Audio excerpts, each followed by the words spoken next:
शाम को होटल में पार्टी स्टार्ट हुए काफ़ी टाइम हो गया था। कुछ मेहमान आ गए थे और कुछ आने बाकी थे। ये पार्टी गौतम ने अपनी कंपनी के सक्सेस को सेलिब्रेट करने के लिए रखी थी और वाकई रिदम और उसकी टीम ने अपनी मेहनत से उस पार्टी में जान डाल दी थी। और आज वो बहुत खुश भी थी क्योंकि उसे लग रहा था कि गौतम अब उसके काफ़ी करीब आ चुका है, तो शायद आज की पार्टी के बाद उनका रिश्ता कोई नया मोड़ ले ले। रिदम अभी अपने इन्हीं खुशनुमा ख्यालों में गुम थी कि तभी साधना जी कृपा और गजल को लेकर वहां पहुंच गईं और एकदम ही वहां पर मौजूद नजरें गजल पे ठहर गईं। पीच कलर के लॉन्ग स्लीवलेस एथनिक सूट में वो कयामत ढा रही थी। रिदम ने भी उसकी तरफ देखा पर उसे कोई गेस्ट समझकर ज्यादा ध्यान नहीं दिया। थोड़ी ही देर में गौतम भी वहां आ गया। ज्यादा काम की वजह से वो घर न जाकर डायरेक्ट होटल आ गया था। उसने पहले ही साधना जी को फोन करके कृपा और गजल को लेकर वहां आने को कह दिया था और अब जब उसने वहां आकर गजल को देखा तो एक लम्हे के लिए उधर से अपनी नजरें हटा नहीं सका, जिसे गजल ने भी महसूस कर लिया था। पार्टी अपने पूरे स्वभाव पर थी और रिदम भी गौतम के आसपास ही एंजॉय कर रही थी, इस बात से बेखबर कि आने वाला अगला लम्हा उसके लिए एक कयामत लेकर आने वाला था। जब गौतम ने स्टेज पर आकर अपने बिजनेस पार्टनर के साथ अपनी कंपनी की सक्सेस को शेयर किया और उसके बाद सबका इंट्रोडक्शन अपने परिवार से करवाया, मिसेज गौतम तलवार के रूप में गजल को स्टेज पर सबसे मिलते देखकर रिदम के पैरों के नीचे से जमीन खिसक गई। एक पल के लिए तो वो इस बात पर यकीन ही नहीं कर सकी क्योंकि इतने दिनों में गौतम ने एक बार भी उसे जाहिर नहीं होने दिया कि उसकी शादी हो चुकी है और न ही कंपनी में किसी ने इस बात पर कोई जिक्र किया था।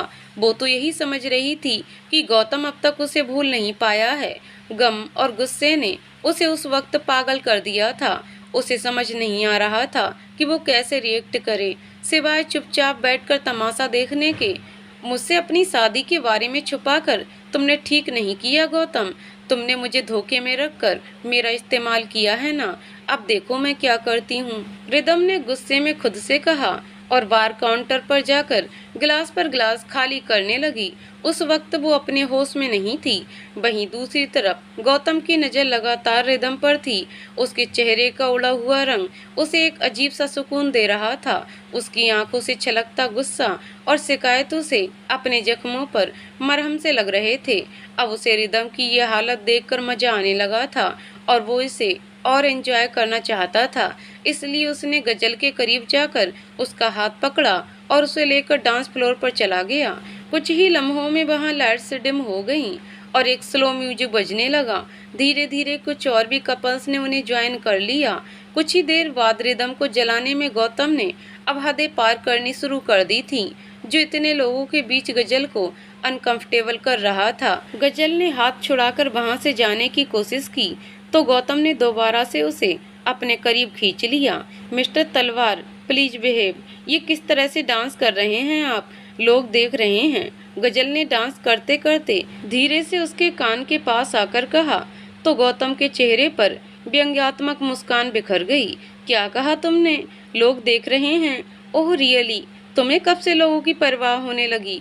अपने आशिक के साथ सरेआम रेस्टोरेंट में जाते हुए तो कभी नहीं सोचा कि लोग देख रहे या क्या कहेंगे, तो अब क्यों? अब तो तुम अपने हस्बैंड की बाहों में डांस कर रही हो, तो अब लोगों की फिक्र क्यों है? गौतम ने तल्खी से उसके चेहरे को देखते हुए कहा तो गजल ने हैरानी से उसे देखा, जो आंखों में शिकायत लेकर उसे देख रहा था। उसका लहजा उसकी नाराजगी जाहिर कर रहे थे। गजल का दिल तो चाहा कि उसे इस कमेंट पर जवाब दे, पर न जाने क्या था गौतम की आंखों में कि वो बस उसे अफसोस से देखकर रह गई। और तब तक गाना भी खत्म हो गया और चारों तरफ रोशनी बिखर गई। गजल ने भी तुरंत एक झूठी मुस्कुराहट अपने चेहरे पर सजा ली और गौतम के साथ नीचे आ गई। उसने अभी भी गजल का हाथ नहीं छोड़ा था। रिदम की बर्दाश्त उन दोनों को इतने करीब देखकर अब जवाब देने लगी थी। वो अपनी जगह से उठी और आकर गौतम के सामने खड़ी हो गई। वाह गौतम, क्या डांस किया है तुमने, और करो भी क्यों नहीं। जब बाहों में इतनी खूबसूरत वाइफ हो तो इतना तो बनता ही है। नहीं, मेरा इंट्रोडक्शन नहीं करवाओगे अपनी वाइफ से? रिदम ने व्यंग से उसके और गजल की तरफ देखकर कहा तो उसके चेहरे पर नजर पड़ते ही गजल हैरान होकर उसे देखने लगी। उसे एक लम्हा नहीं लगा रिदम को पहचानने में। वो उस फोटो से असलियत में कहीं ज्यादा खूबसूरत थी जो गजल ने फाड़ी थी। गजल ने रिदम को सामने देखकर हैरानी से गौतम की तरफ देखा तो उसका उड़ा हुआ रंग देखकर एक गहरी मायनी खेज मुस्कान उसके होठों पर आ गई, जैसे किसी जीत की मुस्कान हो। वो यही तो चाहता था कि दोनों से एक साथ बदला ले। अगले ही लम्हे उसने गजल की कमर में अपना हाथ डाला और एक झटके के साथ उसे अपने और करीब कर लिया। अरे बिल्कुल इंट्रोड्यूस कराऊंगा तुम्हें अपनी वाइफ से, तुम्हें ही तो मिलवाने लाया हूँ आज, उसने धीरे से झुककर रिदम के कान में कहा। तो वो कंफ्यूज सी उसके चेहरे को पढ़ने की कोशिश करने लगी। गजल, इनसे मिलो, ये है मिस रिदम बालिया। आज की अरेंजमेंट इनके सुपरविजन में ही हुई है। नाइस ना?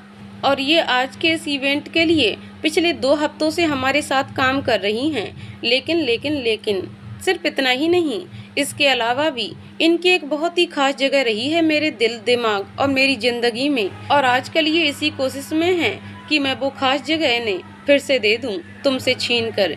क्यों मिस रिदम, इतना इंट्रो पसंद आया अपना, या मैं और एक्सप्लेन करूं? गौतम ने उसकी तरफ देखकर एक अजीब से अंदाज में मुस्कुराते हुए कहा। तो वो उसके तेवर देखकर हैरान रह गई। और रिदम, ये है मेरी ब्यूटीफुल वाइफ गजल, जिन्हें मेरे दिल, दिमाग और जिंदगी में वो जगह चाहिए ही नहीं जिसकी कोशिश इतने दिनों से तुम कर रही हो। स्ट्रेंज ना? ये कहते हुए गौतम ने अजीब सी नजरों से गजल की तरफ देखा तो अपने इस तरह के तारुफ पे न जाने क्यों गजल का दिल कट के रह गया और एक नमी सी उसकी आंखों में उतर आई, जिसे उस लम्हे गौतम ने भी महसूस किया। वो खुद नहीं समझ पा रहा था कि वो क्या कर रहा है, क्यों कर रहा है और क्या करना चाहता है। रिदम तो नहीं, पर आज गजल को तकलीफ देकर पहली बार उसका दिल बुरा हुआ था। उसकी आंखों में आई नमी को महसूस करके वो बेचैन हो गया था। पर क्यों? आखिर गजल का गुरूर ही तो तोड़ना चाहता था वो। इसके बाद गजल से वहाँ और रुका नहीं गया। उसने साधना जी को बताया और वहाँ से बाहर जाने लगी। वो अभी बाहर जा ही रही थी कि तभी गौतम की नज़र उस पर पड़ी। वो तुरंत वहाँ से उठकर उसके पीछे बाहर की तरफ आ गया। गजल ने अभी गाड़ी का लॉक खोला ही था कि तभी गौतम ने आकर दरवाजा पकड़ लिया और गुस्से से उसकी तरफ देखा। पूछ सकता हूँ कि सारे गेस्ट अभी मौजूद हैं, तो इस तरह पार्टी छोड़कर कहाँ जा रही हो तुम? गौतम ने उसकी आंखों में आंखें डालते हुए कहा। आपको मेरे जरिए अपने मेहमानों को जितना एंटरटेन करवाना था आप ऑलरेडी करवा चुके हैं, और मुझे जितना जलील कर सकते थे मेरा ख्याल है वो भी आपने दिल खोलकर कर लिया है। अब मुझे नहीं लगता अब मेरा और यहाँ रुकना बनता है। हाँ, अगर कुछ रह गया है तो बताइए, आपकी वो भी ख्वाहिश पूरी कर देती हूँ। आखिर सो कॉल्ड हस्बैंड हैं आप मेरे। दुनिया के सामने मुझे जबरदस्ती बाहों में भरकर डांस करने से लेकर बिस्तर तक ले जाने का हक रखते हैं आप। इनकार कैसे कर सकती हूँ मैं आपको? तो बताइए मिस्टर तलवार, और क्या बाकी रह गया करने को? गजल ने गुस्से से भरी हुई आंखों से गौतम की तरफ देखकर कहा। गजल का ये आखिरी जुमला गौतम को खासा नागवार गुजरा था। जस्ट सटअप ओके, तुम्हारी इतनी हैसियत नहीं है कि मैं तुम्हें अपने बिस्तर तक ले जाऊं, बल्कि तुम तो इस लायक भी नहीं हो कि मिसेज गौतम तलवार बनकर 4 लोगों के सामने मेरी इज्जत ही रख लो। जाना चाहती हो ना तो जाओ, चली जाओ जहां दिल करे। गौतम ने भी गुस्से से भरकर कहा। हाँ, नहीं हूँ मैं मिसेज गौतम तलवार बनने के लायक। बिल्कुल सही कहा आपने, और ना ही मुझे आपकी इज्जत की कोई परवाह है। जैसे आपको मेरी नहीं है तो प्रॉब्लम क्या है? अब तो वापस आ गई है ना वो, तो जाकर बनाइए उसे मिसेज तलवार जो आपकी ख्वाहिश है, और उसकी भी आज़ाद कर दीजिए। मुझे इस रिश्ते से नहीं रहना चाहती मैं अब आपके साथ। गजल ने चीख कर कहा। हाँ, क्यों रहना चाहोगी? अपने उस आशिक के पास जाना चाहती हो ना तुम? गौतम ने उसकी बाह पकड़कर उसे अपने करीब करते हुए कहा। न जाने क्यों गजल की इस बात से वो बेचैन हो उठा था। गजल ने उसकी आंखों में देखा, जहां उसके लिए सिर्फ हिराकत थी और कोई जज्बा नहीं। एक पल को कुछ टूटा था उसके दिल में, पर अगले ही पल उसने खुद को संभाल लिया। हाँ, अगर आपको ऐसा लगता है कि ये वजह है तो बिल्कुल ठीक लगता है आपको। मुझे अब आपसे कुछ भी नहीं कहना है और ना ही अपने किरदार की कोई सफाई देनी है। गजल ने अफसोस से कहा। सफाई वो देते हैं जिनके पास कहने को कुछ होता है, और तुम्हें तो मैंने खुद देखा है। तुम क्या कहोगी? और फिक्र मत करो, तुम्हारी ये ख्वाहिश भी बहुत जल्द पूरी कर दूंगा। ना मुझे कल तुम्हारी जरूरत थी और ना आज है और ना कभी होगी। गौतम ने उसकी बातों से चिढ़कर कहा, पता है मिस्टर तलवार, आपको मेरी जरूरत नहीं है। आज आपने अच्छे से महसूस करवा दिया मुझे। आप पेपर्स तैयार करवा लीजिए, जब कहेंगे मैं सिग्नेचर कर दूंगी। गजल ने उसकी आंखों में देखते हुए दृढ़ता से कहा और बिना एक पल गवाए गाड़ी स्टार्ट करके वहां से चली गई। वो उसके सामने कमजोर नहीं पड़ना चाहती थी, जबकि गौतम उसकी इस बात पर गुस्से और हैरानी के आलम में वहीं खड़ा रहा। गौतम ने जिस तरह रिदम के सामने उसके साथ व्यवहार किया था, वो गजल से बर्दाश्त नहीं हुआ और वो उससे उलझकर वहां से घर आ गई। अपने कमरे में आते ही वो बिलख कर रो पड़ी। पूरे रास्ते उसने कैसे ड्राइव किया था, ये बस वो ही जानती थी। गौतम का रवैया उसके साथ कभी भी खुशनुमा नहीं रहा था, पर आज उसने जो कहा और किया, उसने गजल के दिल को बहुत चोट पहुंचाया था। गौतम की बेरुखी के साथ तो वो जिंदगी काट सकती थी, पर अपने किरदार पर उसे कोई भी बात मंजूर नहीं थी।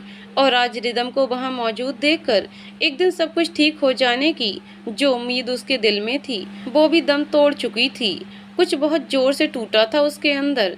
लगता नहीं बुरा अब किसी का बिछड़ जाना, दिल के टूटने की अब तो आदत हो गई। काश तुम मिले ना होते तो बेहतर होता। खामखा मोहब्बत से नफरत हो गई। उधर गजल ने जब अलग होने की बात कही तो गौतम का दिल एक अजीब सी फीलिंग से भर गया, जिसे वो महसूस तो कर पा रहा था पर समझ नहीं पा रहा था। अपने दिल में पनपते उन जज्बातों से अनजान गौतम को गजल की बातों में सिर्फ गुस्सा आ रहा था कि कितनी आसानी से उसने उससे अलग होने का कह दिया था। ठीक है गजल, अगर तुम उस इंसान के लिए हमारे रिश्ते को सच में खत्म करना चाहती हो तो यही सही। अभी तक तो मैंने ऐसा नहीं चाहा था, पर तुम्हारी अकड़ और जिद ने आज मुझे मजबूर कर दिया है। ये फैसला जरूर तुम्हारा है, पर इसका अंत अब मैं अपने तरीके से करूँगा। तुम्हें अपनी जिंदगी में शामिल भी मैंने ही किया था और अब निकाल कर भी मैं ही फेंकूंगा। देखना तुम, गौतम ने खुद से कहा और तेज कदमों से अंदर पार्टी में वापस रिदम के पास आ गया। रिदम ने उसे अपने सामने देखा तो बिफर पड़ी। क्यों आए हो अब तुम यहाँ, ये देखने कि तुम्हें किसी और की बाहों में देखकर मेरा क्या हाल हुआ है। कितनी खुश हूँ मैं, तुमने शादी कर ली है गौतम, और इतने दिनों से तुमने ये बात मुझसे छुपा कर रखी थी, ये जानते हुए भी कि मैं तुमसे किस कदर मोहब्बत करती हूँ और तुम्हारे दिल और जिंदगी में वापस आना चाहती हूँ। आखिर क्यों क्यों किया तुमने ऐसा? इतने दिनों से तुम मेरे साथ वक्त बिता रहे हो, जगह जगह मेरे साथ होते हो, मुझे ऐसा महसूस करवाया जैसे कि तुम अभी तक मुझे भूल नहीं सके हो। मुझे तो लगा था कि तुमने मुझे माफ कर दिया और हम फिर से एक साथ हो सकते हैं, पर यहाँ तो तुम कुछ और ही गेम खेल रहे थे। क्यों नहीं बताया तुमने मुझे कि तुम शादीशुदा हो? बताओ, रिदम ने गुस्से से उसे हिलाते हुए कहा। इसलिए नहीं बताया क्योंकि ये शादी मेरे लिए कोई मायने नहीं रखती है। मेरे और गजल के बीच शादी जैसा कोई रिश्ता नहीं है। उससे शादी मैंने किसी मजबूरी में की थी, जो बहुत जल्दी खत्म भी होने वाली है। ये कहते हुए एक पल को टीस सी उठी थी गौतम के दिल में, जैसे किसी ने उसकी जान निकाल ली हो, पर तुरंत ही वो संभल गया। अच्छा, तुम मुझे बेवकूफ़ समझते हो गौतम? अभी कुछ देर पहले तक तो तुम उसे सबके सामने बाहों में लेकर डांस कर रहे थे, ऐसे जैसे यहाँ तुम दोनों के अलावा और कोई मौजूद ही ना हो। खो गए थे तुम पूरी तरह से उसमें, और तुम कह रहे हो कि तुम्हारे बीच में कोई रिश्ता ही नहीं है। तुम दोनों के बीच जो था वो कोई अंधा भी देख सकता था। मेरे पास तो फिर भी आंखें हैं। और कितना झूठ बोलोगे तुम? रिदम ने गुस्से में कहा। जो सच था वो मैंने तुम्हें बता दिया, अब यकीन करना ना करना तुम्हारी मर्जी है। गौतम ने बेरुखी से कहा। ठीक है, कर लूंगी यकीन। जिस दिन मेरे सामने तुम मुझसे डिवोर्स पेपर पर साइन करवाओगे और उसी वक्त उसके और अपनी फैमिली के सामने मुझे अंगूठी पहनाओगे। बोलो, मंजूर है? कर पाओगे ये? रिदम ने उसकी आंखों में झांकते हुए कहा। तो एक लम्हे के लिए उसका दिल धक से हो गया, पर रिदम और गजल दोनों से बदला लेने के लिए इससे अच्छा मौका उसे नहीं मिल सकता था, इसलिए वो उसकी इस शर्त पे राजी हो गया। तेरे इश्क में ए बेवफा, खुद से ही गफलत कर बैठे हम। ऐसी चाहत निभाई तूने, सारी दुनिया से नफरत कर बैठे हम। सोचते हुए गौतम ने एक नज़र रिदम पर डाली और एक ठंडी आह भरकर रह गया। पूरा हफ्ता गुजर गया था उस रात के बाद, पर उन दोनों का सामना नहीं हुआ था। न गजल ने फिर कुछ कहा और न ही गौतम ने कोई कोशिश की। एक अजीब सी खामोशी थी दोनों के बीच, जो किसी आने वाले तूफान का इशारा कर रही थी। पर गजल ने बिना देर किए कृपा को मोहित और आकाश की दोस्ती के बारे में बता दिया था और साथ ही अपना ये शक भी जाहिर कर दिया था कि हो ना हो मोहित आकाश के कहने पर ही किसी प्लानिंग के तहत उसकी जिंदगी में दाखिल हुआ है, जिस पर पहले तो कृपा को यकीन नहीं हुआ। पर जब गजल ने अपनी और आकाश की मुलाकात, गौतम के साथ मारपीट और उसके बदला लेने के इरादे के बारे में बताया तो वो हैरान रह गई और उसने गजल पर ट्रस्ट करके मोहित के साथ अपने सारे रिश्ते को खत्म करने का फैसला कर लिया। पर सब कुछ खत्म करने से पहले वो एक बार मोहित से बात करना चाहती थी। अगले दिन कृपा जब रेस्टोरेंट में आई तो मोहित उसका ही वेट कर रहा था। उसे देखते ही वो एकदम से उठकर उसके पास आ गया। उसकी आंखें उसकी बेचैनी साफ बयां कर रही थीं। कृपा, तुमने तो फोन पर मेरी जान ही निकाल दी यार, ये कहकर कि तुम अब रिश्ते को कंटिन्यू नहीं कर सकती। आखिर ऐसा क्या हुआ जो तुमने इतना बड़ा फैसला ले लिया और तुम अकेले ही ये कैसे डिसाइड कर सकती हो? मोहित ने तड़प कर कहा, नहीं अकेले कहाँ डिसाइड किया है, तुमने पूरी हेल्प की है मेरी इतना बड़ा फैसला लेने में। कृपा ने तल्खी से उसकी आंखों में देखकर कहा, क्या मतलब है तुम्हारा? कृपा, तुम मुझे पागल कर दोगी, जो भी कहना है साफ साफ कहो।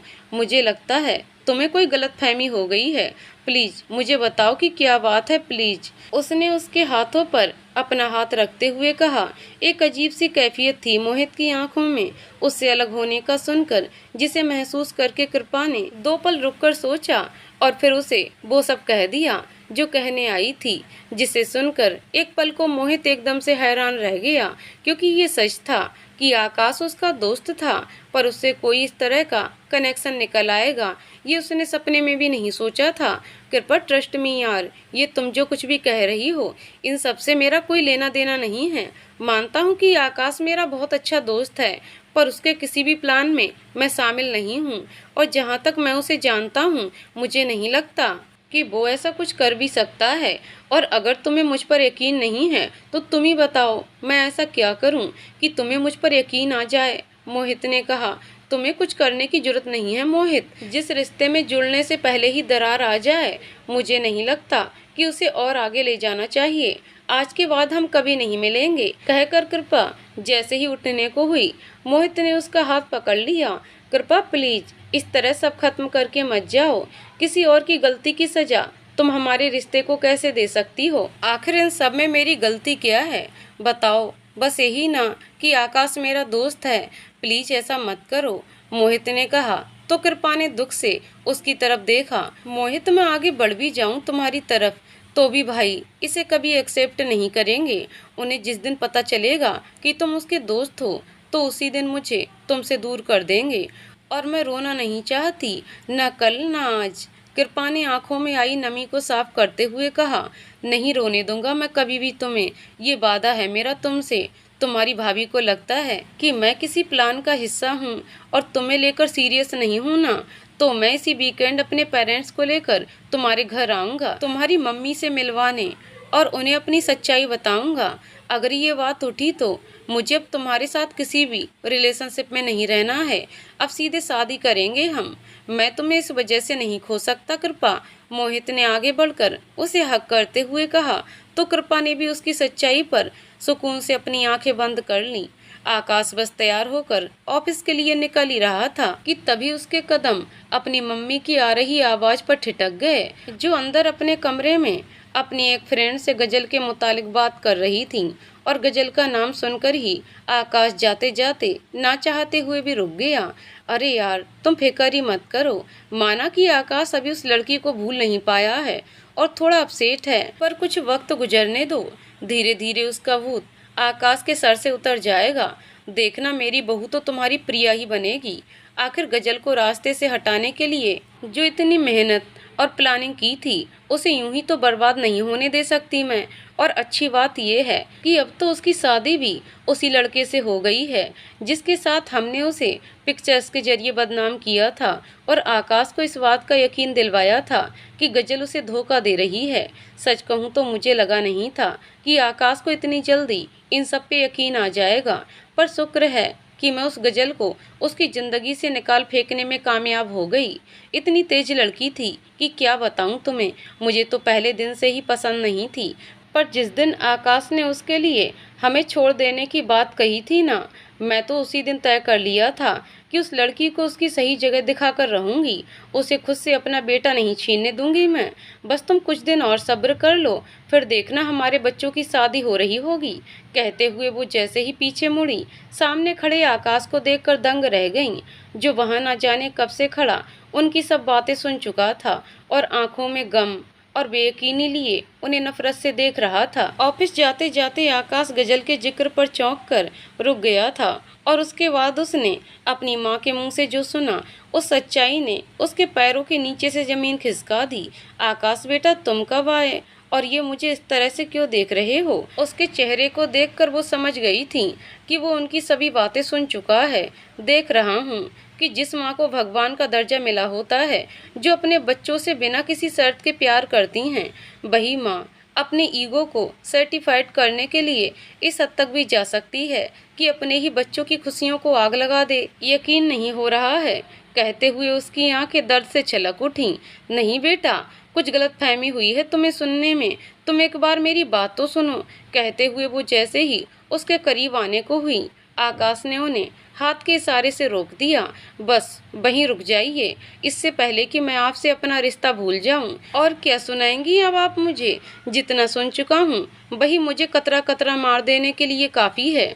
आगे अब और कोई झूठ सुनने का हौसला नहीं है मुझ में। जब बेटे का भरोसा अपनी माँ से उठ जाए ना, तो पूरी दुनिया में उसे जमीन नजर नहीं आती, बस कब्र रह जाती है जिसमें आज दफना दिया आपने मुझे। आकाश ने गुस्से और तकलीफ में उन्हें देखते हुए कहा और वहां से निकल गया। गजल अपने ऑफिस में एक मीटिंग अटेंड कर रही थी जब आकाश ने उसे कॉल की। उसने कई बार उसकी कॉल कट की, पर वो रुकने का नाम ही नहीं ले रहा था। तो अंत में परेशान होकर गजल ने सबसे एक्सक्यूज किया और अपना फ़ोन लेकर बाहर आ गई। अभी वो बस उसे कॉल लगाने ही वाली थी कि एक बार फिर उसका फ़ोन बजा। क्या तमाशा लगा रखा है तुमने, और क्यों इतनी बार कॉल काटने पर भी मुझे पागलों की तरह फ़ोन कर रहे हो? इससे पहले कि आकाश कुछ कहता, गजल उस पर बरस पड़ी। मुझे मिलना है तुमसे गजल, क्या हम अभी मिल सकते हैं प्लीज़? आकाश ने बेचैनी से कहा। तुम ठीक हो? क्या हुआ है? गजल ने उसकी बेचैनी और कांपती आवाज को भांपकर कहा। नहीं, मैं ठीक नहीं हूँ। गजल प्लीज मुझसे आकर मिलो, मेरा तुमसे मिलना बहुत जरूरी है, बहुत कुछ बताना है तुम्हें। और कहते कहते आकाश रुक गया। ऐसा क्या हो गया जो तुम्हें अभी मिलना है? सॉरी, पर आज बहुत बिजी हूँ मैं, निकलना पॉसिबल नहीं है। और तुमसे लास्ट टाइम मिली थी तो याद है ना किस तरह रिएक्ट किया था मिस्टर तलवार ने, कितना तमाशा बना था। मैं ये सब बार बार फेस नहीं करना चाहती, प्लीज मुझे सुकून से जीने दो। गजल ने बेरुखी से कहा। ठीक है, अगर तुम नहीं आ सकती तो मैं ही तुम्हारे ऑफिस आ जाता हूँ। मैं कल तक का वेट नहीं कर सकता। अगर तुम अभी मुझसे नहीं मिली तो मुझे नहीं पता कि मैं क्या करूँगा। शायद फिर तुम मुझे कभी इस दुनिया में देख भी ना पाओ दोबारा। कहते हुए आकाश फोन पर ही बिलख पड़ा, जिस पर गजल का दिल भारी सा हो गया। भले उसके दिल में अब आकाश के लिए कोई जज्बा नहीं रह गया था, पर फिर भी वो कभी उसके दिल के बहुत करीब रहा, इसलिए वो इस तरह से रोता हुआ नहीं देख सकी। अच्छा ठीक है, तुम मुझे ज्यादा परेशान लग रहे हो, आती हूँ मैं तुमसे मिलने। आधे घंटे बाद तुम मुझे उसी रेस्तरां में आकर मिलो जहाँ हम हमेशा मिलते रहे हैं। गजल ने कहा। ठीक है, मैं वहाँ के लिए निकल रहा हूँ, तुम प्लीज आज जरूर जाना। ठीक है। उसकी बात पर गजल ने हामी भरी और फोन काट दिया। लगभग 1.5 घंटे के बाद इस वक्त वो उसके सामने बैठी थी, बिल्कुल खामोश, क्योंकि आकाश ने उसे अपनी माँ और गौतम से जुड़ा हर वो सच बता दिया था जिसकी तलाश गजल को थी कि उस रात असल में हुआ क्या था, जिसे सुनकर वो बिल्कुल हैरान रह गई थी। इस वक्त उसके जहन में सिर्फ और सिर्फ गौतम था। अपनी शादी की रात कितनी इंसल्ट की थी उसने गौतम की, गलतफहमी के चलते कितने ही घटिया इल्जाम लगा दिए थे उस पर, और इन सब के बाद भी गौतम ने उसका हाथ थामा। भले उसने ये उस वक्त जिद में या बदला लेने के लिए सोचकर किया था, पर इतने दिन से उसके साथ रहते हुए गजल ने कभी ये महसूस नहीं किया कि गौतम उससे किसी भी बात का बदला ले रहा हो या जानबूझकर उसे परेशान करने के लिए मुश्किलें खड़ी कर रहा हो। बस हल्की फुल्की तकरार होती आई थी उन दोनों के बीच। उस रात गौतम ने उसे आकाश की मम्मी के गंदे इरादों से बचा लिया, जबकि उन दोनों की कभी नहीं बनी। पर गौतम ने इंसानियत के ऊपर अपनी नफरत को नहीं रखा। ये सोचकर ही गजल का दिल गौतम के लिए एक अनजाने खूबसूरत एहसास से भर गया। उसके दिल में वक्त के साथ धुंधली हुई गौतम की उस तस्वीर ने एक बार फिर आकार लेना शुरू कर दिया था। क्या सोचने लगी गजल? ऐसे खामोश क्यों हो गई तुम? कुछ तो कहो, लड़ो मुझसे, इल्जाम दो, मुझे जलील करो, पर इस तरह चुप तो मत रहो। आकाश ने उसे टोकते हुए कहा। तो वो उन लम्हों में वापस आ गई। नहीं, अब मुझे इस बारे में कोई भी बात नहीं करनी है और तुमसे कुछ भी नहीं कहना। माना कि ये सब तुम्हारी मम्मी ने किया और बहुत गलत किया, पर सोचने वाली बात यह है आकाश कि वो ऐसा करने में कामयाब कैसे हो गईं। और वो इसलिए कामयाब हो गईं हमें अलग करने में क्योंकि हमारा प्यार, हमारा रिश्ता कमज़ोर था। तुमने मुझसे प्यार तो कर लिया पर मुझ पे भरोसा नहीं कर सके, इसलिए उनकी डाली गई एक दरार ने हमारे सपनों के महल को एक पल में बिखेर दिया। गजल ने अफसोस से उसे देखते हुए कहा। मुझे माफ़ कर दो गजल, मैं मानता हूँ सारी गलती मेरी है। मुझे इस तरह मम्मी की बातों में आकर तुमसे शादी नहीं खत्म करनी चाहिए थी। उस रात तुम पे ट्रस्ट करना चाहिए था और यही सब सोच सोच कर सुबह से तड़प रहा हूँ। ऐसा लग रहा है कि पैरों के नीचे जमीन ही नहीं बची जिस पर दो पल खड़ा रह सकूं। गजल, क्या तुम मुझे अपनी इस गलती को सुधारने का मौका दे सकती हो? अभी भी कुछ नहीं बिगड़ा है। मैं जानता हूँ कि तुम उसके साथ खुश नहीं हो। किस तरह से ट्रीट करता है वो तुम्हें सबके सामने। मुझे माफ़ कर दो गजल और लौट आओ मेरे पास प्लीज। कहते हुए आकाश ने जैसे ही उसके हाथों पर अपना हाथ रखा, गजल ने एक झटके से अपना हाथ पीछे खींच लिया। डॉन, तुमने ऐसा सोच भी कैसे लिया आकाश कि अब तुम मेरे दिल में वापस से वो जगह ले सकते हो जिस जगह को तुमने खुद अपने हाथों से आग लगा दिया है।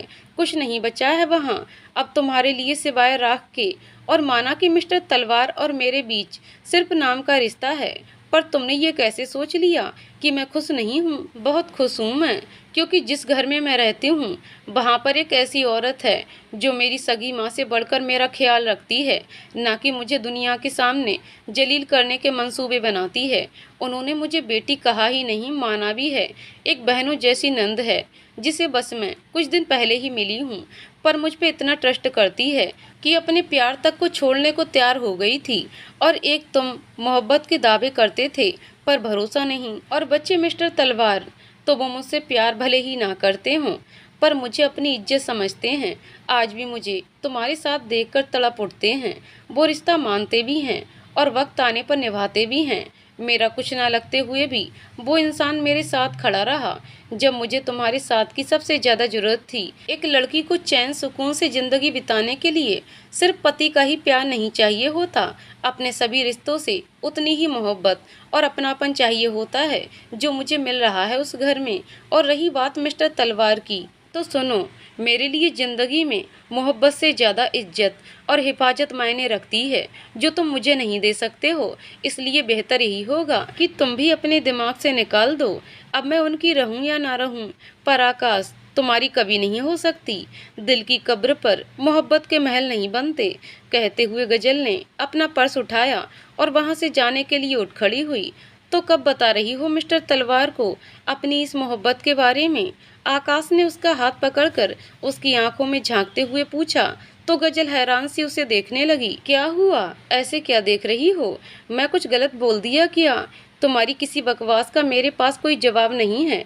कहते हुए गजल ने अपना हाथ खींचा और वहां से जाने लगी। गजल, मैं बकवास नहीं कर रहा हूँ, तुम्हें शायद एहसास नहीं है, पर तुम उससे प्यार करने लगी हो। जिस तरह से उससे अलग होने का कहने पर तुम तड़प उठी और तुमने उसे और उससे जुड़े अपने रिश्ते को प्रोटेक्ट किया, ये सबूत है इस बात का, आकाश ने पीछे से कहा। तो उसकी बातों पर गजल के कदम वहीं थम गए और एक अजीब सा एहसास उसके दिल को छूकर गुजरा, पर वो उसकी तरफ पलटी नहीं, बस खड़ी रही। आकाश उठकर उसके सामने आ गया और उसके चेहरे के बदलते हुए रंगों को गौर से देखते हुए बोला। गजल, तुम्हें खो देने का मुझे ताउम्र अफसोस रहेगा, पर तुमने बिल्कुल सच कहा। जो भी कहा है, मैं शायद तुम्हें डिजर्व भी नहीं करता था। मैंने तो अपनी बेवकूफ़ी से अपनी मोहब्बत को हमेशा के लिए खो दिया। पर तुम ऐसा मत करना गजल, जाकर बता दो उसे अपने दिल का हाल। वो सब कुछ जो तुम उसके लिए महसूस करने लगी हो, इससे पहले कि देर हो जाए। कहते हुए आकाश ने उसे आगे बढ़कर जोर से गले से लगाया और अपनी आंखें पोंछता हुआ वहां से बाहर निकल गया, जबकि गजल अभी तक अपनी धड़कनों को संभालने में लगी हुई थी। थोड़ी देर बाद वो भी वहां से बाहर अपनी गाड़ी तक आ गई। अब वो वापस ऑफिस नहीं, घर की तरफ जा रही थी। पूरे रास्ते वो गौतम के बारे में सोचती रही। उसे अपने ख्यालों में जगह देना आज गजल को अच्छा लग रहा था। उस थोड़ी सी देर में ही ना जाने कितने सपने देख लिए थे उसने। घर जाकर वो गौतम का इंतजार करना चाहती थी और उसे बताना चाहती थी कि पहले कुछ दिनों में उसकी आकाश से मिलने की क्या वजह थी। वो आज उसके और अपने बीच की सारी गलतफहमी को दूर कर देना चाहती थी, ताकि नई शुरुआत का रास्ता खुल सके। अपने इन्हीं विचारों में गुम उसने अभी घर में कदम रखा ही था कि लिविंग रूम में सामने गौतम के साथ खड़ी रिदम को देखकर उसके कदम वहीं दरवाजे पर ही जमकर रह गए। वो हैरानी से कभी गौतम तो कभी रिदम तो कभी साधना जी के चेहरे को देखने लगी, जिसकी आंखें कुछ न कहते हुए भी बहुत कुछ कह रही थीं। आकाश की बातों ने गजल को झकझोर दिया था। गौतम को लेकर जो भी गलतफहमी उसके दिल में थी, आज सारी खत्म हो गई थी, और उसके लिए जिस एहसास को उसने अपने दिल में दबा रखा था, आज वो उसके असर में थी। पर जैसे ही वो घर में अंदर आई, गौतम के साथ रिदम को देखकर हैरान रह गई। न जाने क्यों उस लम्हे उसका दिल बैठ सा गया। उसने गौतम की तरफ देखा, जिसकी आंखों में उस वक्त उसके लिए बेपनाह गुस्सा और नफरत दिखाई दे रही थी, जिसकी वजह वो समझ नहीं सकी। गजल इस वक्त आकाश से मिलकर आ रही है, ये बात गौतम को पता चल चुकी थी। जिस रेस्टोरेंट में वो और आकाश हमेशा मिलते थे, वहाँ के एक वेटर को गौतम ने कुछ पैसे देकर कुछ दिन पहले ही सेट कर लिया था, इस बात की इन्फॉर्मेशन देने के लिए कि जब भी आकाश और गजल यहाँ आए तो वो उसे इन्फॉर्म करे, जो उसने आज किया भी था। और उनकी कुछ पिक्चर्स भी वो गौतम को भेज चुका था, और तभी से गौतम बेहद गुस्से में था, क्योंकि एक बार फिर गजल ने उसके मना करने के बावजूद आकाश से मिलने की गलती की थी। कुछ दिन पहले गजल की बातों से जिद में आकर उसने डिवोर्स पेपर्स बनवा तो लिए थे, पर कई दिनों से वो कसमकस में था कि उसे ऐसा करना चाहिए या नहीं। कहीं बदला लेने के चक्कर में उससे कुछ गलत ना हो जाए। न जाने क्यों उसका दिल उसे बार बार इस कदम को उठाने से रोक देता था। इसलिए इतने दिनों से वो फाइल उसके ऑफिस के दराज में पड़ी थी। पर आज जब उसे एक बार फिर गजल और आकाश के साथ होने का पता चला, तो वो अपने गुस्से को रोक नहीं सका। उसने उस लम्हे वो फैसला किया जो शायद वो कभी नहीं लेना चाहता था। वो रिदम को लेकर सीधा साधना जी के सामने आ गया और उससे एंगेजमेंट करने और गजल को डिवोर्स देने का अपना फैसला सुना दिया, जैसा कि रिदम चाहती थी। एक लम्हे के लिए तो साधना जी को यकीन ही नहीं हुआ गौतम की बातों पर, लेकिन जिस तरह वो रिदम का हाथ पकड़कर बेबाकी से उनके सामने खड़ा था, अब यकीन न करने जैसा कुछ बचा ही नहीं था। ये गौतम की जिंदगी थी, और वो अगर जबरदस्ती करके उसके इस फैसले के बीच में आकर उसे रोक भी देती, तो आखिर कब तक। और इससे उसके और गजल के रिश्ते में भी कोई फर्क नहीं आने वाला था। रिदम के लिए गौतम की तड़प को वो पहले ही देख चुकी थी, इसलिए बिल्कुल खामोश हो गईं। बस उन्हें तकलीफ थी तो इस बात की, गजल के लिए वो कुछ नहीं कर सकीं, और अब उन्हें उसका सामना करना था, क्योंकि गजल को इस घर में लाने का फैसला उनका था, और गौतम के दिमाग में भी ये बात उन्होंने ही डाली थी। इसलिए उसे अपने सामने देखकर वो रो पड़ी। गजल आगे बढ़कर सीधे साधना जी के पास आ गईं। उनकी आंखों में आंसू उसने देख लिए थे। आंटी, आप ऐसे क्यों रो रही हैं, और क्या हो रहा है यहाँ पर? उसने गौतम और रिदम की तरफ इशारा करते हुए साधना जी से पूछा, क्योंकि रिदम को वहाँ देखकर वो सबसे ज्यादा हैरान हुई थी। तुम्हारी हरकतों की वजह से रो रही हैं आज वो, गौतम ने उसके सवाल पर चिढ़कर कहा, और आकर उसके सामने खड़ा हो गया। व्हाट रविश, क्या मतलब है मेरी हरकतों की वजह से? मैं तो अभी आई हूँ, और इस तरह टोंट करके कहना क्या चाहते हैं आप? और आप मुझ पे इल्जाम लगा रहे हैं, जबकि खुद आप किसके साथ यहाँ खड़े हैं, भूल गए हैं क्या? गजल ने एक नज़र रिदम पर डालते हुए उसे तिल मिलाकर जवाब दिया। अच्छा, मैं इल्जाम लगा रहा हूँ तो तुम खुद ही बता दो, कहाँ से आ रही हो इस वक्त और किससे मिलकर? बताओ मम्मी को कि उनकी बहू किस तरह उनके भरोसे की धज्जियां उड़ाती फिर रही है। अगर मैं झूठ बोल रहा हूँ तो तुम सच बता दो ना। गौतम ने तल्खी से उसे देखते हुए कहा।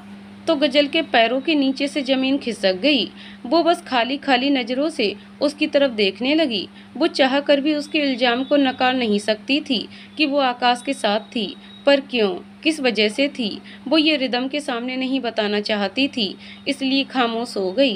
क्यों, क्या हुआ? अब चुप क्यों हो गई? कहो कि मैं झूठ बोल रहा हूँ, करो बदतमीजी, दिखाओ अपने तेवर, बोलो अब। गौतम उस पर चीख पड़ा। उसके गुस्से से गजल बिल्कुल सहम सी गई। उस वक्त पर फिर खुद पर काबू करते हुए बोली, मिस्टर तलवार, आपने हमेशा मुझे गलती समझा है। बिना सच जाने आपने आज भी मुझे कटघरे में खड़ा कर दिया है। अगर आपने मान ही लिया है कि मैं दोषी हूँ तो अब मुझे भी कोई सफाई नहीं देनी है। आपका जो दिल करे आप वो समझ सकते हैं। वैसे भी मेरा कुछ भी कहना आपको गलती लगेगा। जब भरोसा ही नहीं है तो कुछ भी कहने या सुनने की कोई गुंजाइश भी नहीं रही। फिर बस अफसोस है तो इस बात का कि आपने हमारे रिश्ते का तमाशा दुनिया के सामने बना दिया। कहते हुए गजल ने रिदम की तरफ नजर डाली जो इस सिचुएशन को बखूबी एंजॉय कर रही थी। मैंने बना दिया है तमाशा, मैंने, सीरियसली? कहते हुए गौतम ने गुस्से से उसकी बाहें पकड़कर उसे अपने करीब कर लिया और एक अजीब सी कैफियत से उसकी आंखों में देखने लगा। मिस्टर तलवार, छोड़िए मुझे। खुद पर पड़ने वाली उसकी नजरों से उलझकर गजल ने कहा, क्यों, दर्द हो रहा है? जब दर्द देना जानती हो तो सहना भी तो आना चाहिए।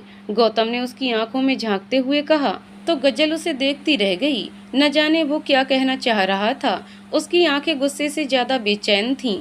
उस लम्हे वो रिदम का वहां होना बिल्कुल भूल चुका था, जिसे महसूस करते हुए रिदम तुरंत उन दोनों के बीच आ गई। गौतम, क्यों इससे उलझ रहे हो और इतना गुस्सा किस बात का है? तुम तो जानते हो ना कि ये तुम्हें पसंद नहीं करती, तो जाने दो ना। इसकी अपनी जिंदगी है, जिसके साथ मर्जी गुजारे। तुम्हें इससे फर्क नहीं पड़ना चाहिए। अब हमें अब से सिर्फ अपने बारे में सोचना है, सिर्फ हम दोनों के, तीसरा और कोई नहीं। मेरी गलती थी जो मैं तुम्हें छोड़कर चली गई और तुमने इतना सफर किया, पर अब और नहीं। प्लीज शांत हो जाओ। कहते हुए रिदम ने गौतम की पकड़ से गजल को छुड़वा दिया तो गौतम बस मुट्ठी भींच कर रह गया। ओह, तो असल कहानी ये है और ठीकरा मेरे सर फोड़ा जा रहा है। क्यों मिस्टर तलवार? गजल ने अफसोस से गौतम की तरफ देखते हुए कहा। बकवास बंद करो अपनी। मैंने वही कहा है जो तुम करती फिर रही हो। कोई झूठा इल्जाम नहीं लगाया है मैंने तुम पर, इसलिए मुझे अकड़ दिखाने की कोई जरूरत नहीं है, समझी? गौतम ने कहा। हाँ, बिल्कुल समझ गई। आपको भी और आपके सो कॉल्ड नजरिए को भी। और भी कुछ कहना है आपको? गजल ने उसे देखते हुए पूछा। क्यों, क्या हुआ? बुरा लग रहा है? सच्चाई ऐसे ही बुरी लगती है। गौतम ने कहा। नहीं, बिल्कुल भी नहीं। मुझे क्यों बुरा लगेगा, बल्कि मैं तो खुश हूँ आज ये जानकर कि कितना समझने लगे हैं आप मुझे। मेरे बिना कहे ही मेरे दिल की हर बात समझ लेते हैं कि मैं क्या चाहती हूँ और मेरे दिल में क्या चल रहा है। मेरी इतनी फिक्र है आपको कि हर वक्त आपकी नज़र मेरे पर ही रहती है। आपके इतने भरोसे और प्यार पे तो मेरा दिल कर रहा है कि खुशी से झूम उठूं। गजल ने उसे देखकर व्यंग से कहा तो गौतम को उसका ये अंदाज अंदर तक सुलगा गया। फिक्र मत करो, तुम्हारी ये खुशी से नाच उठने की तमन्ना आज मैं जरूर पूरी करूँगा। बहुत खुश हो ना तुम? तो चलो तुम्हारी इस खुशी में और इजाफा कर देता हूँ। आज मेरे पास तुम्हारे लिए दो खुशखबरी हैं। उम्मीद करता हूँ तुम्हें बहुत पसंद आएंगी। कहते हुए गौतम ने उसकी आंखों में झांका तो गजल हैरान सी उसे देखने लगी। अगले ही लम्हे गौतम ने अपने लैपटॉप बैग में से एक फाइल निकाली और गजल की तरफ बढ़ा दी, जिसे देखकर गजल ने सवालिया नजरों से उसे देखा कि तभी साधना जी बोल पड़ी। गौतम, एक बार और सोच लो बेटा। न जाने क्यों मेरा दिल तुम्हारे लिए बहुत घबरा रहा है। कहीं ऐसा ना हो कि कल को तुम्हारा ये फैसला तुम्हारी तकलीफ का सबब बन जाए, वक्त निकल जाए और तुम सिर्फ अफसोस करते रह जाओ। नहीं होगा मुझे कोई भी और किसी का भी अफसोस मम्मी, और की गई गलतियों को वक्त रहते सुधार लेना समझदारी कहलाता है, अफसोस नहीं। और अभी आपने देखा नहीं कि किस तरह मेरी आंखों में धूल झोंक कर भी ये खुशी मना रही है। कोई अफसोस, कोई दर्द, कोई पछतावा आपको इसके चेहरे पर नजर आ रहा है? अब और सोचने को कुछ नहीं रह गया मम्मी, और प्लीज अब आप भी इस बात को एक्सेप्ट कर लीजिए कि ये लड़की आपके बेटे और इस घर के लिए सही नहीं है। कहते हुए गौतम ने एक जलती हुई निगाह गजल के पूरे वजूद पर डाली तो उसकी इस बदगुमानी पर गजल की आंखों में गर्म पानी उतर आया। ये लो तुम्हारी आज़ादी का परवाना, इस पर सिग्नेचर करो और इसके बाद जितनी मर्जी खुशी मनाओ। जिसके साथ रहना चाहती हो जाकर रहो, मुझे कोई फर्क नहीं पड़ेगा। आज के बाद आज़ाद हो तुम मेरे नाम से। कहते हुए गौतम ने आगे बढ़कर उसे हाथ में पेन थमा दिया। गजल ने उसकी बातों का मतलब समझने की कोशिश करते हुए जैसे ही उस फाइल को ओपन करके निगाह डाली, उसका दिल उछलकर बाहर आ गया। डिवोर्स पेपर, उसके होठों ने बुदबुदाया जैसे खुद को यकीन दिला रही हो। वो कुछ लम्हे तक यूं ही उन पेपर्स को घूरती रही कि तभी गौतम की आवाज़ उसके कानों में गर्म शीशे की तरह पड़ी। इतनी हैरान होकर क्या देख रही हो? यही तो मांगा था ना तुमने, पार्टी वाली रात, यही चाहती थी ना तुम, तो अब इतना सोच क्या रही हो? हाँ, अगर तुम्हारी अलुमानी को लेकर कोई डिमांड हो तो बता दो। गौतम तलवार इतना संगदिल नहीं है कि तुम्हारी ख्वाहिशें ना पूरी कर सके। आखिर कुछ महीने तुमने मेरी वाइफ का स्टेटस एंजॉय किया है, अब तक तो आदत हो गई होगी तुम्हें। गौतम ने घमंड से कहा। तो बहुत कुछ बिखर के रह गया गजल के अंदर। आंखों में आए पानी को बेरहमी से रगड़कर वो गौतम की तरफ देखकर बोली, मिस्टर तलवार, आपने मुझे बिना मांगे बहुत कुछ दे दिया, इतना कि शायद इसे ही उम्र भर संभालना मेरे लिए मुश्किल हो। Thanks for everything. मुझे अब आपसे कुछ भी नहीं चाहिए। कहते हुए उसने तेजी से उन पेपर्स पर सिग्नेचर करने स्टार्ट कर दिए। उसके कहे शब्दों ने कहीं ना कहीं गौतम के दिल पर असर किया था। एक अजीब सी टीस उसके अंदर से उठ रही थी। वो आगे कुछ न कह सका, बस खामोशी से उसे देखता रहा। हैरत करूं, गिला करूं या मलाल करूं, जब तुम ही अब गैर हो तो क्या सवाल करूं। गजल ने सिग्नेचर किए और चेहरे पर फीकी मुस्कान सजाकर फाइल गौतम की तरफ बढ़ा दी। थैंक्स मिस्टर तलवार कि आज आपने मुझे आज़ाद कर दिया अपने आप से। आपका ये तोहफा हमेशा मेरी ज़िंदगी का सबसे खूबसूरत तोहफा रहेगा और आपको आपकी आने वाली ज़िंदगी बहुत मुबारक हो। बहुत खुश हूँ मैं आज, गजल ने उसकी आंखों में देखते हुए कहा और उसके बगल से निकलकर अपने कमरे की तरफ जाने लगी कि तभी गौतम ने पीछे से उसका हाथ पकड़ लिया। उस पर गजल का दिल जोरों से धड़क उठा। यूं लगा जैसे गौतम उसे रोक लेगा। आंखों से छलकते नमकीन पानी को छुपाते हुए गजल ने जब घूमकर उसकी तरफ देखा तो वो नजरें गड़ाए उसके चेहरे को ही देख रहा था। बस 10 मिनट और रुक जाओ, कहा था ना मेरे पास आज तुम्हारे लिए 2 खुशखबरियां हैं, और तुम्हारे बिना अपनी इस खुशी को सेलिब्रेट करने में मजा नहीं आएगा मुझे।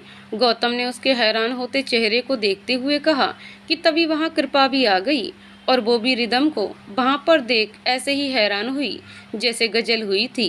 क्या हो रहा है यहाँ पर? उसने सबकी तरफ देखते हुए साधना जी से पूछा, यहाँ क्या हो रहा है और क्या होने जा रहा है, अभी पता चल जाएगा, तुम बैठो तो। और गजल, please have a seat. Gautam ने उसे सामने सोफे की तरफ इशारा करते हुए कहा तो वो बिना कोई सवाल किए चुपचाप जाकर कृपा के पास बैठ गई। थोड़ी ही देर में गौतम ने एक खूबसूरत सी रिंग अपनी पॉकेट से निकाली और सबके सामने रिदम की उंगली में पहना दी, ठीक उसी शर्त के अनुसार जो रिदम ने रखी थी। रिंग पहनाते हुए भी उसकी नज़र रिदम से ज्यादा गजल के चेहरे के रिएक्शन पर थी। उस वक्त गजल ने जहाँ एक मुस्कुराहट चेहरे पर सजा ली, साधना जी ने भी इतना सब होने के बाद खामोश रहना ही ठीक समझा। जबकि कृपा हैरानी से गौतम की तरफ देखने लगी और अगले ही लम्हे गजल की तरफ मुड़कर कुछ कहने को हुई तो गजल ने उसका हाथ दबाकर उसे इशारे से रोक दिया। पर क्यों कुछ नहीं कह रही हैं आप? कृपा ने गजल के कान के पास जाकर सरगोशी की, क्योंकि मिस्टर तलवार खुश हैं उसके साथ और मैं बस उन्हें खुश देखना चाहती हूँ, गजल ने धीरे से कहा और वहाँ से उठ गई। आई थिंक अब और कुछ नहीं बचा है दिखाने को, राइट? तो अब मैं जाकर अपनी पैकिंग कर लूँ मिस्टर तलवार? गजल ने गौतम के करीब जाकर पूछा। या वाई नॉट, अब तुम जो दिल चाहे कर सकती हो, कहा था ना आज़ाद हो तुम, गौतम ने उसके चेहरे को देखते हुए अजीब तरीके से कहा। तो गजल बिना कोई जवाब दिए ही अंदर अपने कमरे की तरफ चली गई। कृपा ये सब देखकर अभी तक यकीन नहीं कर पा रही थी। नहीं, ऐसा नहीं हो सकता भाई, ऐसा कैसे कर सकते हैं? मैं ऐसा नहीं होने दूंगी, मुझे अभी भाभी से बात करनी होगी। वो क्यों नहीं कुछ कह रही? खुद से कहती हुई कृपा भागकर गजल के कमरे में आ गई, जहां वो बैठकर साधना जी की दी हुई चूड़ियां उतार रही थी। उन्हें वापस सौंपने के लिए गजल को सामने देखकर कृपा भागकर उसके गले लग गई। भाभी प्लीज ऐसे मत जाइए, आप भाई को बता क्यों नहीं देती कि आप मेरी वजह से आकाश से मिल रही थीं? ज्यादा से ज्यादा क्या होगा, भाई मेरी शादी मोहित से नहीं होने देंगे ना, तो ना होने दें, मैं उसके लिए आपको नहीं खो सकती। आप भाई को बता देंगी तो आप दोनों के बीच की गलतफहमियां दूर हो जाएंगी। कृपा ने उम्मीद भरी नजरों से उसकी तरफ देखते हुए कहा। उसका इतना प्यार और अपनापन देखकर उस पल गजल की आंखें भी नम हो गईं। उसने अपनी आंखें साफ करते हुए कहा, नहीं कृपा, अब मेरे और मिस्टर तलवार के बीच बात सिर्फ गलतफहमी तक नहीं रह गई है, बात अब तुम्हारे भाई की खुशियों की भी है। और तुमने देखा नहीं कितनी खुशी थी उनके चेहरे पर उसे अंगूठी पहनाते हुए, और मैं उन्हें जबरदस्ती खुद से नहीं बांध सकती। अब वो उनकी जिंदगी में वापस आ गई है और मुझे तुम्हें बताने की जरूरत नहीं है कि वो उससे कितना प्यार करते हैं। करते हैं नहीं गजल, करते थे, हाँ करते थे। मैं अपने भाई को अच्छी तरह से जानती हूँ। एक बार जिस चीज से उनका दिल बुरा हो जाए वो वापस उसे पलटकर कभी नहीं देखते। मुझे नहीं पता कि आपके लिए उनके दिल में क्या है, पर इतना जरूर जानती हूँ कि अब वो रिदम से प्यार नहीं कर सकते। वो ये अब सिर्फ जिद में कर रहे हैं। आप एक बार उनसे बात करके उनकी गलतफहमी दूर कर दीजिए, देखना सब ठीक हो जाएगा, वरना मैं जा रही हूँ उन्हें सब बताने। कहते हुए कृपा जैसे ही जाने को हुई, गजल ने उसका हाथ पकड़कर उसे रोक लिया। तुम्हें कसम है कृपा, अगर तुमने उनसे कुछ भी कहा तो इंसान और चीज़ों में फर्क होता है। चीज़ें भले दोबारा दिल को ना भाएं, पर इंसान में वो ताकत होती है कि दोबारा दिल पर कब्जा कर सके। और अगर मैं तुम्हारी ये बात मान भी लूँ कि वो ये सब जिद में आकर कर रहे हैं, तो फिर कृपा उन्हें ये जिद मुबारक हो जिसमें आकर उन्होंने मुझे अपनी ज़िंदगी से निकालने का ही फैसला कर लिया है। इसका तो यही मतलब हुआ ना कि उन्हें कोई फ़र्क नहीं पड़ता मेरे होने या ना होने से। और अगर ऐसा है तो फिर तो मेरा यहाँ से चले जाना और भी ज़्यादा ज़रूरी हो जाता है। ऐसे इंसान की ज़िंदगी में रहकर मैं क्या करूँगी जिसके लिए मुझसे ज़्यादा उसकी जिद अहम है, गजल ने कहा और अपने कपड़े बैग में डालने लगी। तो कृपा भी आगे और कुछ न कह सकी। थोड़ी देर बाद जब गजल अपने बैग के साथ बाहर आई तो सबसे पहले उसकी नज़र गौतम से जा मिली, जो डाइनिंग टेबल पर बैठा अपने लैपटॉप में बिजी था। रिदम तब तक यहाँ से जा चुकी थी। गजल ने एक नज़र उसकी तरफ देखा, फिर साधना जी की तरफ बढ़ गई। उसे देखते ही उन्होंने उसे अपने गले से लगा लिया और रो पड़ी। प्लीज ऐसे मत जाओ, मैं तुम्हारे पेरेंट्स को क्या जवाब दूंगी? तुम्हें मैं अपनी जिम्मेदारी पर इस घर में लाई थी और अब तुम्हारे लिए कुछ भी नहीं कर सकी।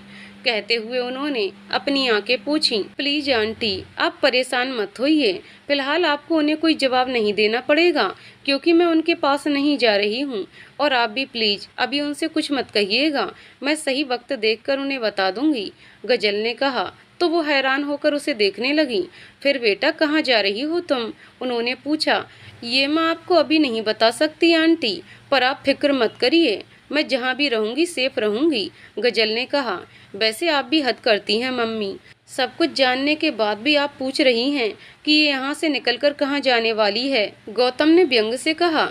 डोंट वरी मिस्टर तलवार, जब तक आपकी ये कानूनी कार्यवाही पूरी नहीं हो जाती और आप मेरे से पूरी तरह से आज़ाद नहीं हो जाते, तब तक आपका और इस घर का नाम खराब नहीं करूँगी, यकीन रखिए, गजल ने अफसोस से उन्हें देखकर कहा। तो एक पल के लिए गौतम कुछ भी न बोल सका। गजल एक रिक्वेस्ट है मेरी तुमसे, साधना जी ने कहा। जी आंटी कहिए। तुम्हें पता है 2 हफ्ते बाद कृपा की एंगेजमेंट है और मैं नहीं चाहती कि उससे पहले ये बात इस तरह सबके सामने आए।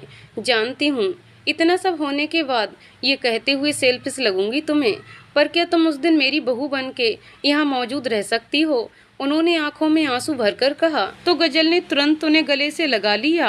आप प्लीज रोइए नहीं आंटी, अगर मिस्टर तलवार को कोई प्रॉब्लम नहीं है तो मैं जरूर आऊँगी, मेरा रिश्ता इनसे खत्म हो रहा है, आप दोनों से नहीं।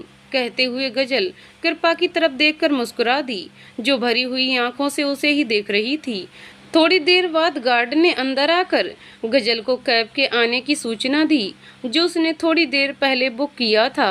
गजल ने उसे सामान ले जाकर गाड़ी में रखने को कहा और खुद साधना जी और कृपा से गले मिलकर बाहर की तरफ जाने लगी कि तभी गौतम की आवाज़ उसके कानों में पड़ी। वैसे एक गुड बाय हक तो मुझे भी देना बनता है मिसेस तलवार। अभी हमारा डिवोर्स नहीं हुआ है, इतना हक तो रखता हूँ अभी भी। उसकी आवाज़ पर गजल ने उसके चेहरे को देखा, जिनमें हजारों रंग नुमायां थे। न जाने वो खुद को आजमा रहा था या गजल को कह पाना मुश्किल था। गजल ने एक फीकी मुस्कान चेहरे पर सजाई और जाकर उसके सीने से लग गई। बड़ी मुश्किल से उसने उस लम्हे खुद को बिखरने से संभाला था। वहीं दूसरी तरफ गौतम गजल के गले लगते ही उसकी एक पल के लिए सांस ही बंद हो गई थी, जैसे कुछ छूट रहा हो। पर क्या वो उस वक्त अपनी कैफियत खुद नहीं समझ पा रहा था। उसने बस धीरे से उसे अपनी बाहों में कस लिया। और कुछ मिस्टर तलवार, गजल की आवाज़ पर वो होश में आया था। उसने गजल की आंखों में देखा, जो उस वक्त हर जज्बे से खाली थी। उन आंखों में न कोई दुख था और न उससे दूर जाने की तकलीफ, जो गौतम शायद देखना चाहता था, इसलिए उसे बर्दाश्त नहीं हुआ। उसके चेहरे का सुकून, नहीं कुछ नहीं, तुम काफ़ी कुछ पहले ही कर चुकी हो मेरे लिए। न जाने क्यों उसे गुस्सा आ रहा था। और हाँ, अपना एड्रेस ज़रूर मैसेज कर देना, ताकि वक्त आने पर तुम्हारी आज़ादी का परवाना तुम्हें भिजवा सकूं। गौतम ने अजीब से लहजे में कहा। उसकी जरूरत नहीं है मिस्टर तलवार, रिश्ते कागजों से नहीं दिल से जुड़ते हैं, और जब कभी अपने दिल ही नहीं जुड़े तो कागजों का मैं क्या करूँगी। हाँ, आप तसल्ली के लिए उसे संभाल कर अपने पास रख सकते हैं, मुझे उसकी जरूरत नहीं पड़ेगी। आप मेरी नहीं हैं, मेरे लिए ये सच्चाई ही काफ़ी है। गजल ने उसकी आंखों में देखकर कहा। तो गौतम उस पल लाजवाब हो गया। फिर भी वो हार नहीं मानना चाहता था, इसलिए दोबारा से बोल उठा। एक और बात, आकाश से कहना जिंदगी भर मेरा शुक्रगुजार रहे, उसकी अमानत सही सलामत लौटाई है मैंने। न जाने क्यों वो गजल की आंखों में तड़प देखना चाहता था, इसलिए अपने लफ्जों से उसे तकलीफ पहुंचा रहा था, ताकि वो कुछ बोले जिससे उसे सुकून आ जाए। और उसकी इस बात ने इस बार वाकई गजल की आंखों को नम कर दिया था। वो उसे जवाब देना चाहती थी, पर खुद को रोक लिया उसने और बस एक नज़र गौतम की आंखों में झांककर वहां से बाहर आ गई। तो क्या हुआ जो उसको मेरा ध्यान नहीं है, ये उसका फैसला है, मेरा इम्तिहान नहीं है। रहती हूँ मैं उसी में, उसको नहीं है खबर। और ये बात है कि हम उसके जहाँ नहीं हैं। ये तो तय है कि अब ना जुड़ पाऊंगी किसी से, पर और टूटना भी अब आसान नहीं है। कभी कभी कुछ ना कहना कुछ कह देने से ज़्यादा तकलीफ देता है। और ये बात वक्त के साथ गौतम को समझ आने वाली थी। गजल उस घर से जा चुकी थी और उसके जाने के बाद साधना जी अपनी जगह से उठी और आकर गौतम के सामने खड़ी हो गईं। उन्होंने उससे कुछ नहीं कहा, बस अपनी नम आँखों से थोड़ी देर तक उसे देखती रहीं। उसके बाद जैसे ही बिना कुछ कहे वो आगे बढ़ने को हुई, गौतम ने उनका कंधा पकड़कर उन्हें रोक लिया। आप मुझसे नाराज हैं मम्मी? उसने उनके चेहरे को देखकर पूछा। तो एक फीकी सी मुस्कुराहट साधना जी के चेहरे पर आ गई। उन्होंने उसकी तरफ देखते हुए कहा, नहीं बेटा, नाराजगी कैसी, तुमने अपने लिए अपनी जिंदगी चुन ली और एक माँ तो हमेशा अपने बच्चों की खुशी में ही खुश रहती है। हाँ, पर अभी थोड़ी देर पहले तुमने जो गजल के साथ किया या कहा, तुम्हें वो नहीं करना चाहिए था। अब बस प्रार्थना करना कि उसे अपनी जिंदगी से दूर करने के लिए जिस वजह को तुमने सीढ़ी बनाई है और जो इल्जाम तुमने उस पर लगाए हैं, बात वही हो। वरना आज उसे खुद से दूर जाता देखकर जिस तड़प को तुमने महसूस किया है, अगर असल वजह कुछ और हुई तो खुद को माफ़ नहीं कर पाओगे और कहीं के नहीं रहोगे। साधना जी ने उसके चेहरे को पढ़ते हुए कहा। तड़प? और उसे जाता देखकर? ओह कम ऑन मम्मी, जो उसने किया है ना, उसके बाद उसके लिए सिर्फ दिल में नफरत हो सकती है, तड़प नहीं। गौतम ने जबड़ों को भींचते हुए कहा। अच्छा तो बताओ मुझे गौतम, क्यों उस पर इतना गुस्सा आ रहा था तुम्हें? जब उसने अपनी सफाई में एक शब्द नहीं कहा तो तुम्हें रिदम मिल गई है ना, तो खुश रहते। क्यों अपने लगाए इल्जामों पर उसकी हाँ की मोहर चाहिए थी तुम्हें, जिसे इतने दिनों में कभी हाथ भी नहीं लगाया तुमने? उसे आज जाता देखकर क्यों गले लगाने को बेचैन हो उठे? ना वो तुम्हारी दोस्त रही है और ना हमदर्द, तो क्यों उससे एक रिश्ता महसूस हो रहा था तुम्हें? क्यों चाहते थे कि वो जाते हुए तुमसे कुछ तो कहकर जाए? क्यों बताओ? साधना जी ने उसकी आंखों में झांकते हुए सवाल किया तो एकदम लाजवाब हो गया। उसने ऐसा क्यों किया? इसका जवाब तो खुद उसके पास भी नहीं था। क्या हुआ? नहीं है कोई जवाब तुम्हारे पास? अच्छा चलो, यही बात बता दो कि रिदम को अंगूठी पहनाते वक्त भी तुम्हारी नजरें गजल पे क्यों थीं? मोहब्बत में तो इंसान इस कदर अंधा हो जाता है कि उसे अपने प्यार के सिवा कुछ भी नजर नहीं आता है। फिर तुम्हारी नजरों में कोई और चेहरा क्यों था जिसके लिए तुम सालों तड़पे? आज उसे पा लेने की खुशी क्यों नहीं है इन आंखों में? बताओ, एक बार खुद से पूछ कर देखना जरूर, कहीं जो चेहरा आज नजरों में था वो दिल में भी तो नहीं है। साधना जी ने रवानगी में कहा और उसे वहीं छोड़कर कृपा के साथ अपने कमरे में आ गईं। मेरी आंखों में खुशी इसलिए नहीं थी मम्मी, क्योंकि अब मैं रिदम से प्यार नहीं करता और ना ही उसे पाना चाहता हूँ। मैं तो बस ये देखना चाहता हूँ कि वो मेरी नज़रों में और कितना गिरती है। उसे वही तकलीफ देना चाहता हूँ जो कभी उसने मुझे दी थी। पर मैं ये सब आपको अभी नहीं बता सकता, पर इतना जरूर तय है कि अब मुझे किसी से मोहब्बत नहीं है, किसी से भी नहीं। खुद से कहते हुए उसने अपनी आंखें बंद की तो गजल के गले लगने का एहसास उसे छू कर गुजर गया। तो उसने तुरंत आंखें खोल दी और आकर वापस से लैपटॉप की स्क्रीन पर नजरें जमा दी। गम ही मिलता है मुकद्दर जब खफा होता है, दिल है बेताब बहुत, देखिए अब क्या होता है। दिन बीतते जा रहे थे और गौतम ने दोबारा से अपने आप को बिजी कर लिया था। नाश्ते के टाइम डाइनिंग टेबल पर अपने सामने रखी वो खाली कुर्सी अक्सर गजल का चेहरा और यादें उसके जहन में ले आती थी, जिसे वो आदत समझकर झटक दिया करता था। फर्क बस इतना आया था कि गौतम अब थोड़ा खामोश सा रहने लगा था, पहले से ज़्यादा, जिसकी वजह शायद ये थी कि आने वाले सिचुएशन के लिए खुद को तैयार कर रहा था, या ये खामोशी उसकी ज़िंदगी में कोई और तूफान लाने वाली थी, कोई नहीं जानता था। उधर दूसरी तरफ कुछ दिन अपनी फ्रेंड के साथ रहने के बाद गजल ने वो शहर छोड़ दिया था और एक नए शहर में नई जॉब ज्वाइन कर ली थी। अभी तक उसने अपने पेरेंट्स को अपने रिश्ते का सच नहीं बताया था, क्योंकि वो अपने पापा की तबीयत के साथ कोई रिस्क नहीं लेना चाहती थी। एक सुबह वो तीनों रोज की तरह नाश्ते की टेबल पर थे जब साधना जी ने कृपा से पूछा, बेटा तुम्हारी गजल से बात हुई है क्या? कुछ पता है कि कल वो तुम्हारी एंगेजमेंट पर आ रही है या नहीं? नहीं मम्मी, मेरी उनसे कोई बात नहीं हुई है। मैं तो खुद कई दिनों से उनका फ़ोन मिलाने की कोशिश कर रही हूँ, लेकिन हर बार स्विच ऑफ आता है। लास्ट टाइम जब उनसे बात हुई थी तो बता रही थी कि किसी और सिटी में शिफ्ट हो रही हैं, पर उसके बाद से मेरा उनसे कोई कांटेक्ट नहीं हुआ है। मुझे नहीं लगता कि इतना सब होने के बाद अब वो वापस यहाँ कभी आएंगी। कृपा ने मायूसी से कहा, क्यों इतनी उम्मीदें पालकर बैठी हैं आप दोनों उस लड़की से? मगन होगी वो अपनी दुनिया में, बल्कि उसे तो तुम्हारी एंगेजमेंट याद भी नहीं होगी। वो कल नहीं भी होगी तो कोई फर्क नहीं पड़ने वाला, बल्कि अच्छा ही है। सच्चाई एक ना एक दिन तो वैसे ही सबके सामने आने ही वाली है, तो फिर ये दिखावा क्यों? गौतम ने चिढ़कर कहा, ऐसा नहीं हो सकता। मैं गजल को बहुत पहले से जानती हूँ, वो मुझसे किया हुआ वादा कभी नहीं तोड़ेगी। देखना तुम दोनों, वो कल जरूर आएगी। आएगी नहीं, आ गई आंटी। साधना जी के बात खत्म करते ही पीछे से एक आवाज गूंजी, जिस पर तीनों ने उस तरफ मुड़कर देखा तो गजल अपने सामान के साथ मुस्कुराते हुए दरवाजे पर खड़ी थी। गजल, थैंक गॉड आप आ गई। पता है मैंने कितना मिस किया आपको, कहते हुए कृपा भागकर उसके गले से जा लगी। उसका प्यार देखकर गजल की भी आंखें नम सी हो गईं। अरे कैसे नहीं आती मैं, तुमसे और आंटी से डांट थोड़ी ही खानी थी मैंने, कहते हुए वो साधना जी के करीब जाकर उनके गले से लग गई तो उन्होंने भी उसे खुद में समेट लिया। बिल्कुल सही टाइम पर आई हो तुम बेटा, आओ जल्दी से मुंह हाथ धो लो और फिर आकर हमारे साथ नाश्ता करो। तब तक मैं तुम्हारा सामान तुम्हारे कमरे में भिजवाती हूँ। साधना जी ने गजल को खुद से अलग करते हुए मुस्कुराकर कहा और सर्वेंट को आवाज देने लगी। इसके बाद गजल भी तुरंत फ्रेश होने चली गई, बिना एक भी नज़र गौतम पर डाले, जिसे गौतम ने खासा नोटिस किया था और उसे कहीं ना कहीं बुरा भी लगा था। थोड़ी देर बाद वो आकर सबके साथ बैठ गई।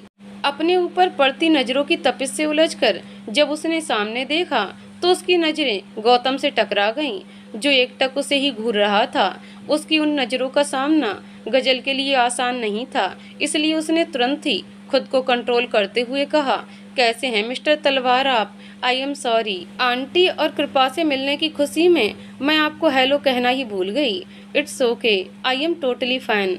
मैं तुम्हारे जाने के बाद से तो और कुछ ज़्यादा ही सुकून है मेरी ज़िंदगी में, गौतम ने उसे जताते हुए कहा। वैसे चेहरे पे चमक तुम्हारे भी कुछ कम नहीं है। मुझे तो पूछने की भी जरूरत नहीं महसूस हो रही। तुम्हें देखकर ही पता चल रहा कि कितनी खुश हो तुम उसके साथ। सिर्फ हेलो नहीं, तुम्हें तो मुझे थैंक यू भी बोलना चाहिए। उस वक्त गौतम के लहजे में छुपा तंज गजल ने बहुत ही गहराई से महसूस किया था। उसका दिल तो चाह रहा था कि वो गौतम को बताए कि इन 2 बीते हफ्तों में कितनी शिद्दत से उसने मिस किया था उसे, और इस वक्त उसके चेहरे पे जो खुशी वो देख पा रहा है, इसकी वजह भी वही है। उसे अपने सामने देखकर ही ये रंगत लौट आई है। पर फिर गौतम पर एक गहरी नज़र डालते हुए उसने बस इतना ही कहा, सही कहा मिस्टर तलवार आपने, बहुत खुश मैं अपनी ज़िंदगी में। आप हमेशा मेरे बारे में सही ही होते हैं, कभी कुछ गलत नहीं कहा आपने।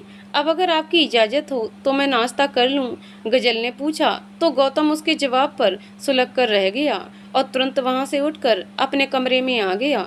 अपनी बातों के जवाब में गजल का इकरार उसे जाने क्यों चुप गया था। उफ, ये भाई को भी न जाने अचानक से क्या हो जाता है। हर बात में अपनी मर्जी चलाते हैं, फिर भी खुश नहीं रहते हैं। कृपा ने अफसोस से कहा, जाने दो उसे, तुम लोग नाश्ता करो। साधना जी ने आराम से कहा, जो बहुत देर से गजल को सामने देखकर गौतम के चेहरे को पढ़ रही थीं और वो सब देख पा रही थीं जिससे गौतम खुद अनजान था। उधर अपने कमरे में आकर ये लड़की खुद को समझती क्या है। रस्सी जल गई लेकिन अकड़ फिर भी कम नहीं हुई इसकी। बस बहुत हो गया, आज ही ऑफिस जाकर वो फाइल साइन करके लायर को भिजवाता हूँ और इसे पूरी तरह से अपनी ज़िंदगी से निकाल कर फेंकता हूँ। अब और इसका नाम मुझे अपने नाम के साथ जुड़ा हुआ नहीं चाहिए। जिसके भी साथ रहना है रहे जाकर। नफरत है मुझे इन लड़कियों से, सब एक जैसी ही हैं।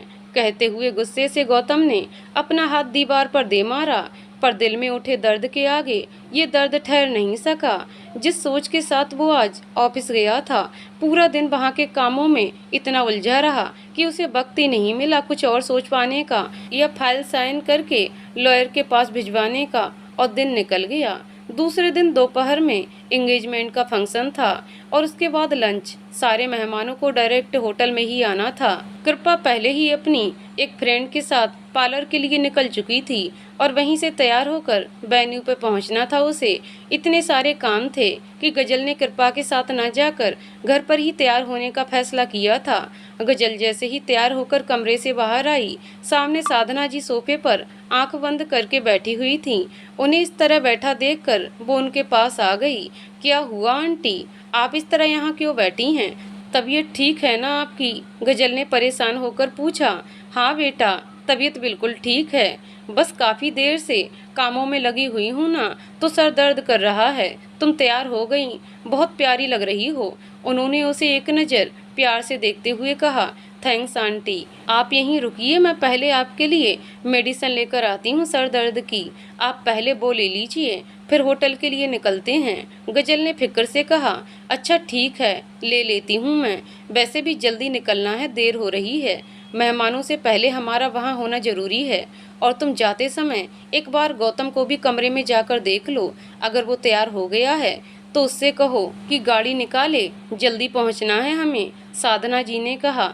तो गजल दवा लेने चली गई, एक हाथ में मेडिसिन और दूसरे हाथ में पानी का जग लेकर वो गौतम को आवाज देने उसके रूम में जा ही रही थी कि तभी तेजी से बाहर आते हुए गौतम से टकरा गई और उसके हाथ का सारा पानी उसके और गौतम के ऊपर गिर गया और वो खुद भी गिर जाती अगर गौतम ने उसे पकड़ ना लिया होता। अंधी हो गई हो क्या, देखकर नहीं चल सकती? और क्या किया है ये तुमने? अपने ऊपर से पानी को साफ करते हुए जैसे ही गौतम की नज़र उसके चेहरे पर गई, वहीं ठहर कर रह गई, अपनी आंखों को जोर से बंद किए हुए, कांपते होठ और भीगे वजूद के साथ वो उसी लम्हे उसके दिल में उतरती चली गई। उसकी कमर को पकड़े हुए उसके हाथ गजल के अंदर की कंपन को महसूस कर पा रहे थे। कुछ पल वो यूं ही उसे देखता रहा। जाने किस असर में गजल ने जब धीरे से आंखें खोली तो गौतम की नजरें उसे खुद में उतरती हुई सी महसूस हुई और वो अंदर तक से हर उठी। उन आंखों की कशिश उसे अपनी तरफ खींच रही थी। इससे पहले कि गौतम उसके शहर में सब कुछ भूलकर हाथ बढ़ाकर उसके चेहरे को छूता, जग के गिरने की आवाज पर साधना जी वहां आ गईं और उस लम्हे को महसूस कर पाईं जिनमें वो दोनों खोए हुए थे। उनकी आवाज़ पर दोनों ने चौंक कर उन्हें देखा और अपनी पोजीशन का एहसास होते ही गौतम तुरंत गजल से दूर होकर खड़ा हो गया। आई एम सॉरी आंटी, बस मैं आपकी दवा ला रही थी कि ये गिर गया। गजल से घबराहट में कुछ बोला नहीं जा रहा था। इट्स ओके बेटा, दवा मैं खा लूँगी, ये तुम मुझे दे दो। कहते हुए उन्होंने गजल के हाथ से मेडिसिन ले ली। और तुम दोनों के कपड़े भी काफ़ी गीले हो गए हैं, अब इस तरह तो वहाँ जा नहीं सकते, तो एक काम करो, तुम दोनों चेंज कर लो और फिर गौतम तुम गजल को लेकर वहाँ आ जाना। और मैं अभी तुरंत ड्राइवर के साथ निकल रही हूँ।